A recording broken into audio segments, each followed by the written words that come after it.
थोड़ा मुझे भलो से ढुका दी और सहाय कर दिबा हमदर प्रेसिडेंट फिलिप है ना और बाकी बेटी एक कत ये तो वाइट कलर नो छोड़ के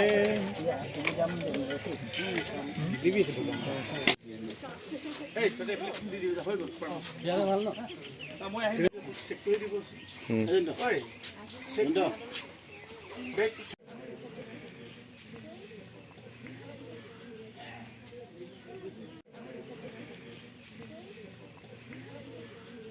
12 ফেব্ৰুৱাৰী তাৰিখে ডিগবৈ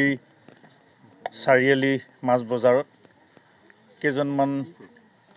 নৰপিকাছে আমাৰ বগাপানী চাহ বাগিচাৰ এজন শ্ৰমিক বুধেশ্বৰ গড়ক নিহংসভাৱে হত্যা কৰিলে আৰু সেই হত্যাৰ লগত জড়িত ইতিমধ্যেই 6 গৰাকী অভিযুক্তক ডিগবৈ আৰক্ষী চকীয়ে আটক কৰিছে গতিকে এজন নিৰীহ লোকক হত্যা কৰাৰ ফলত সমগ্ৰ তিনিচুকীয়া জিলাতে ডিগবৈ সমষ্টিটোত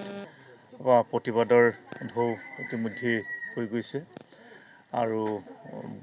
বিভিন্ন দল সংগঠনে তেওঁৰ ন্যায় বিচাৰৰ কাৰণে প্ৰতিবাদ সাব্যস্ত কৰিছিলে আৰু তেখেতসকলক মই ধন্যবাদ জনাইছোঁ আৰু বিশেষকৈ বগাপানী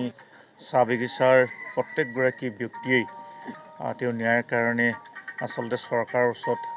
দাবী জনাই আহিছিলে আৰু ঠিক চৰকাৰ প্ৰশাসনৰ তৰফা 6 গৰাকী হত্যাকাৰীক ইতিমধ্যে চিনাক্ত কৰি তেওঁলোকৰ আয়ত্ত কৰা হৈছে আৰু তাৰ পাছতে মই যি মৃতকৰ পৰিয়ালৰ লগত শুকুৰমণি হাদ্দা তেওঁৰ পৰিয়ালৰ লগত আহিছিলোঁ মৃত্যুৰ পাছতেই আৰু তেওঁক আৰ্থিকভাৱে কিছু ব্যক্তিগতভাৱে মই 50,000 টকা দিছিলোঁ আৰু মোৰ পৰিবাৰো তাৰ আগমুহূৰ্তত যিদিনাখন সকাম হৈছিল সেইদিনাখনো টকা 10,000 টকা দিছিলে আচলতে 10,000 বা 50,000 ডাঙৰ কথা নহয় কিন্তু এজন নিৰ্দোষী লোকক হত্যা কৰিছে তাৰ কাৰণে সমগ্ৰ সমষ্টিটোতে সমগ্ৰ ডিগবৈতে এটা প্ৰতিবাদ হৈছিলে আৰু প্ৰতিবাদৰ ফলস্বৰূপে ইতিমধ্যে আটাইকেইজন কৰায়ত্ব কৰিব পৰা হৈছে আৰু উচিত তদন্ত কৰি আইনী ব্যৱস্থা ল'বৰ কাৰণে চৰকাৰৰ ওচৰত আইন প্ৰশাসনৰ ওচৰত আমিও দাবী জনাইছোঁ আৰু পৰিয়ালটো একেবাৰে নিঠুৰুৱা এগৰাকী ছোৱালী আছে আৰু শুকুৰমণি হাদ্দা তেওঁ অকলশৰীয়া আৰু অলপ ৰোগীয়া দেহৰ আৰু তাৰ লগে লগে আচলতে যিদিনাখন হত্যা হৈছিলে তাৰ পাছ মুহূৰ্ততে মাননীয় মুখ্যমন্ত্ৰী ডক্টৰ হিমন্ত বিশ্ব শৰ্মা ডাঙৰীয়াক মই ফোনযোগে কথা পাতিছিলোঁ আৰু তেখেতে দুদিনমান পাছতে গৈ কিনে গোটেই প্ৰক্ৰিয়াটো অনুসন্ধান কৰি ব্যৱস্থা ল'বৰ কাৰণে আৰক্ষী অধীক্ষকসকলে আৰু আৰ্থিক অনুদান এটা দিবৰ কাৰণে মই অনুৰোধ কৰিছিলোঁ তাৰ পাছতেই বিধানসভাত আজি দুদিন পূৰ্বে 5 লাখ টকাৰ এখন চেক দিছে মুখ্যমন্ত্ৰী ডাঙৰীয়াই আৰু আজি শুকুৰমণি হাদ্দাক আমি তেখেতক অৰ্পণ কৰিছোঁ শুকুৰমণি হাদু পত্নীক আমাৰ পৰিয়ালটোক অন্ততঃ কিবা এটা হ'লেও সহায়ক হোৱাকৈ গতিকে এগৰাকী ক্লাছ 8ত পঢ়া ছোৱালী এই ক্লাছ 8 মেন নহয় 8ত ক্লাছ 8ত পঢ়ি আছে গতিকে ছোৱালীজনী পঢ়া শুনাৰ কাৰণে সহায়ক হ'ব বা এটা ঘৰ বনোৱাৰ কোনো সুবিধা হ'ব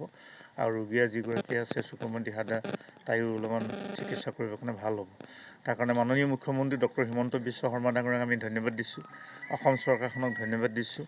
আৰু এই অঞ্চলৰ যিসকলে বিশেষকৈ বগাপানী ৰাইজ আৰু ফিলিপ কান্দোলা ইয়াৰ সভাপতি আমাৰ মিনু ভূমি আঞ্চলিক পঞ্চায়তৰ সদস্য আছে আৰু ইয়াৰ যিসকল ৱাৰ্ড সদস্য তেওঁলোকক মই ধন্যবাদ দিছোঁ আৰু আমাৰ যিগৰাকী আমাৰ ব্যক্তি মৃত্যু হ'ল তেওঁ আচলতে আমাৰ হেৰি আছিলে ন মন কি বাতৰ প্ৰমুখ আছিলে তাৰ কাৰণে আমিও আচলতে অত্যন্ত দুখ পাইছোঁ গতিকে ন্যায় প্ৰক্ৰিয়াটো চলি থাকিব আৰু ভৱিষ্যতে যিখিনি আইনী প্ৰক্ৰিয়াৰ দ্বাৰা যিখিনি তেওঁলোকক ব্যৱস্থা ল'ব লাগে সেইখিনি ব্যৱস্থা ল'ব আৰু ৰাইজে সেইটোৱে বিচাৰিছে গতিকে মই সকলোকে আজি ধন্যবাদ জনাইছোঁ আৰু পৰিয়ালবৰ্গটোক আগুৱাই যোৱাত সকলোৰে সহযোগিতা বিচাৰিছোঁ এইখিনি কথা এতিয়া ভালে লাগিছে কেলে আমাৰ বিধায়ক মহোদয় চৰণ ফুকন ডাঙৰীয়া আহি ইয়াত যেনেকৈ সহায় কৰিলে আৰু MLA মহোদয়ে আমাৰ অসমৰ মুখ্যমন্ত্ৰী হিমন্ত বিশ্ব শৰ্মা ডাঙৰীয়াক গৈ জনাই এইখিনি যি ঘটনা ঘটিল এই ঘটনাৰ বিষয়ত ক'লে আৰু হিমন্ত বিশ্ব শৰ্মা ডাঙৰীয়া আৰু আমাৰ ইয়াত সহায় 5 লাখ টকা দি যি সহায় কৰিলে তাৰ কাৰণে মুখ্যমন্ত্ৰী ডাঙৰীয়াক ধন্যবাদ জনাইছোঁ আৰু আমাৰ ডিগবৈ সমষ্টিৰ বিধায়ক শ্ৰী ফুকন ডাঙৰীয়াকো ধন্যবাদ জনাইছোঁ। আমাৰ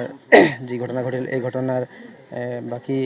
যি কামখিনি কৰিব লগা হ'ব এই কাম কৰিবৰ কাৰণে যি সহায় কৰিলে তাৰ কাৰণে MLA মহোদয় আৰু আমাৰ মুখ্যমন্ত্ৰী মহোদয়ক ধন্যবাদ জনাইছোঁ। পুলিচে যাক ধৰিলে তাতো MLA মহোদয়কো মই ধন্যবাদ জনাম কেলে যেতিয়া MLA মহোদয়ক জনোৱা হ'ল লগে লগে MLA মহোদয়ে মানে পুলিচক খবৰ দি ডাইৰেক্ট OC ছাৰক ফোন কৰি এৰেষ্ট কৰিব জনালে আৰু লগে লগে OC ছাৰো মানে এৰেষ্ট কৰিলে তাৰ বিষয়ত সেইটো কাৰণে OC ছাৰকো ধন্যবাদ জনাম।